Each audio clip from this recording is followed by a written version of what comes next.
Avant de commencer cet épisode, on voudrait vous remercier pour tous vos commentaires et vos questions. Pour y répondre au mieux, dès notre série sur le Maroc, nous avions créé un site internet pour vous donner un maximum d'informations. Le programme du voyage avec le détail de chaque étape, jour par jour, une carte très détaillée avec l'itinéraire complet, nos traces GPX avec une notice explicative pour les charger dans vos téléphones, une checklist pour ne rien oublier et des détails précis sur le budget d'un tel voyage. Vous avez été plusieurs milliers à visiter le site internet, alors nous venons d'ajouter une section Pyrénées sur le site, avec toutes les informations dont vous avez besoin. On espère que cela vous sera utile. Vous trouverez le lien du site sous la vidéo, dans la barre de description. Et n'oubliez pas de vous abonner et de partager nos vidéos, ça nous fera super plaisir.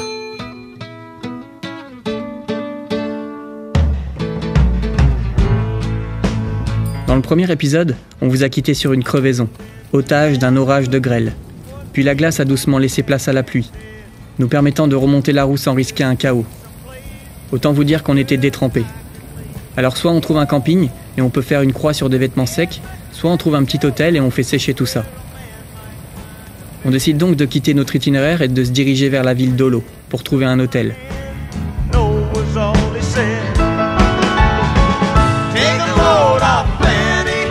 Au réveil, on fait un peu de shopping, car il nous faut un sac pour le chargement de Michel.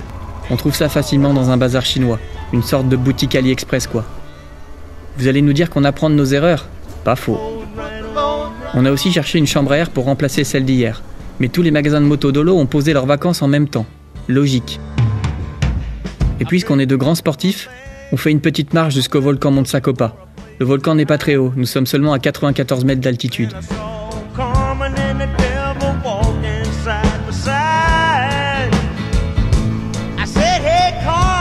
Après un café en ville, on quitte Olo.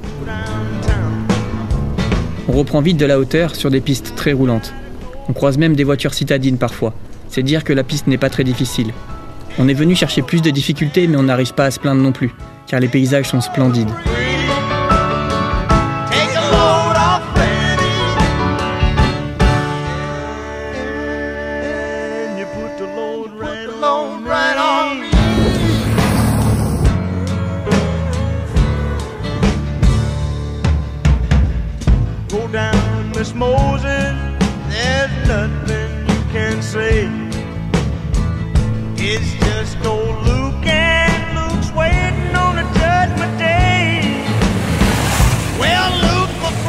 Puis on arrive dans des parties plus boisées, un peu moins roulantes car il y a beaucoup de petites pierres. En 4x4 on ne doit pas les sentir mais elles sont plutôt rondes. Sur un sol sec, en moto c'est comme rouler sur des œufs. On fait donc très attention. On s'habituera vite à ce type de terrain, ça va être comme ça dans toutes les Pyrénées.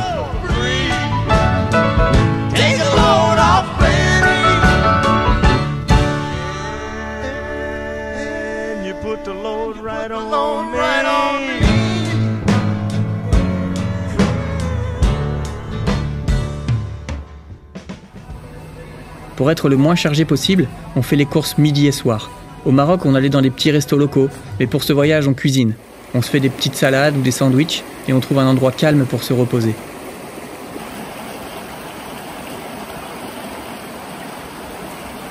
Bon voilà, on vient de déjeuner au bord de la rivière. Petit sandwich, petite salade. Et là, on reprend la route. On sort du village. On fait sûrement plus de routes que de pistes aujourd'hui, mais les routes sont tellement agréables à moto qu'on trouve notre itinéraire parfait pour le moment. En plus, le soleil est avec nous aujourd'hui.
La journée touchant à sa fin, on réfléchit à trouver un emplacement pour monter la tente.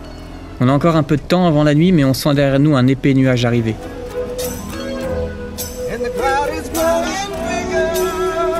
On accélère le rythme, pensant naïvement le laisser à distance.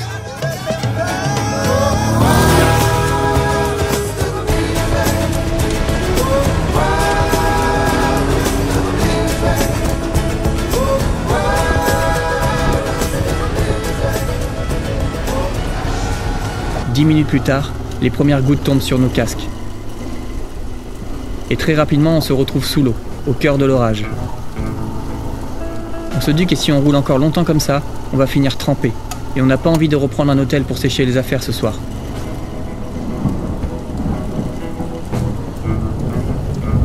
On gare les motos sous les arbres et on improvise un abri de fortune, espérant que la pluie s'arrête rapidement.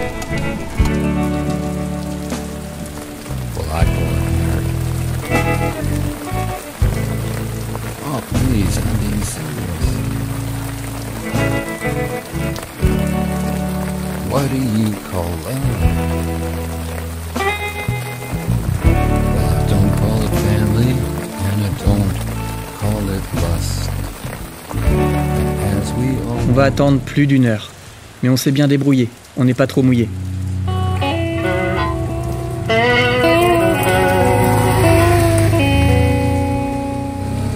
On reprend la route sous le soleil couchant, autour de paysages magnifiques. Avec ces couleurs, on aimerait que ce moment de la journée ne s'arrête pas.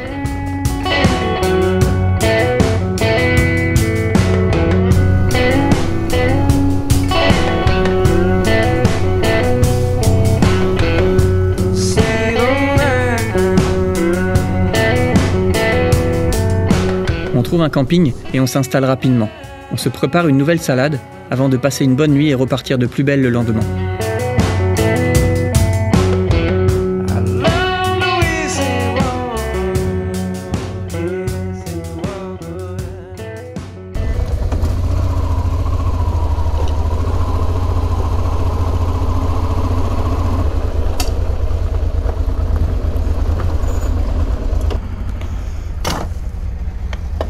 Regarde. Hier soir, en se couchant, on a entendu des... toute la soirée. Apparemment, il y a eu... Petite soirée, quoi. À l'accueil du camping. Ouais. Bon, bah c'est parti. On a décidé de passer par l'Andorre et de se rapprocher du mont Aneto. C'est le sommet le plus haut des Pyrénées. Donc voilà, on fait une petite boucle vers le nord pour vraiment être en plein cœur des Pyrénées. C'est parti.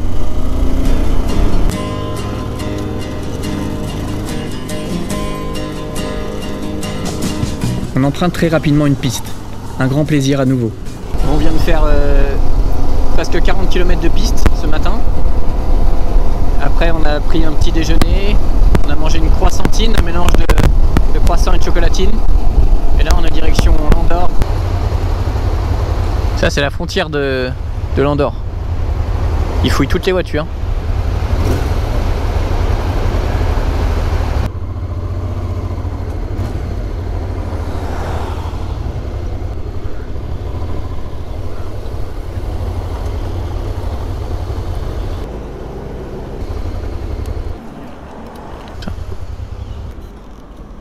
Hola.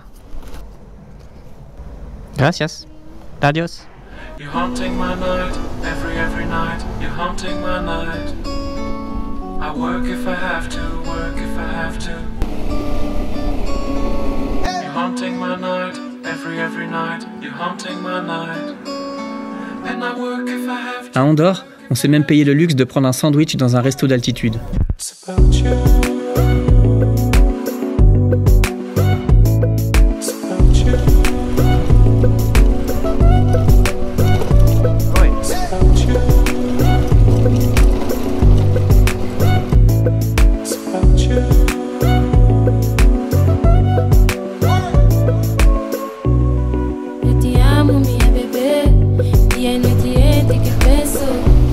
Tudo que faço é trabalhar para garantir que nada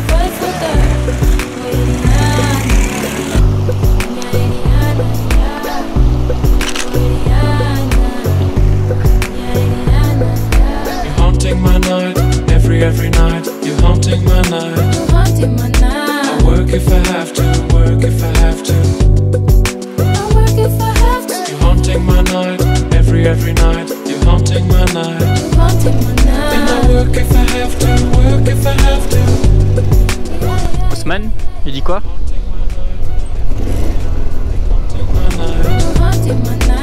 I work if I have to, work if I have to. I work if I have to. You're haunting my night. Dans cette partie des Pyrénées, on croise beaucoup de cyclistes au gros mollet qui essayent de décrocher des coms sur Strava.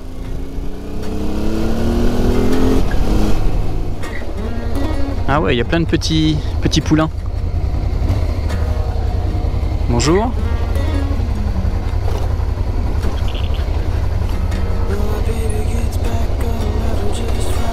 Nous sommes déjà au 4e jour et on trouve qu'on avance vite.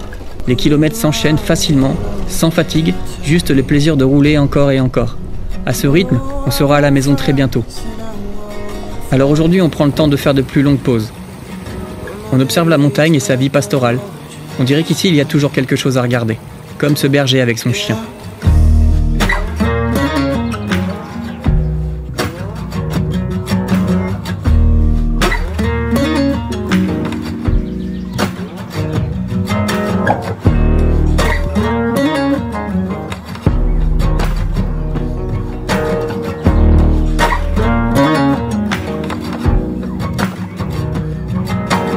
Lips like roses on my skin, making it easy to let her in. When love is a light from summer wind, like a rose petal lips and her on my skin. Yeah.